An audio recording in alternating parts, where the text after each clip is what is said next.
This amused me, but I'll keep this short. I've had paranormal experiences my entire life, from being a young child up to now as a 23-year-old.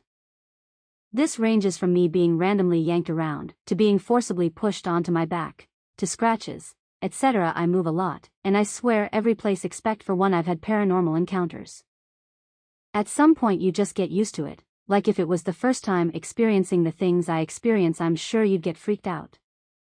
Nowadays I'm too tired and annoyed to be spooked. Anyways, I'm living with my grandma taking care of her as she has early signs of dementia. I'm laying in bed on my phone when I hear a loud gasp grunt sound at the end of my bed. All I have at the end of my bed are bins, and this was a very human sound. I look at the end of my bed, take in a deep breath and, shut up bitch. I go back to my phone. I'm too busy to deal with your ghostly shenanigans, thanks.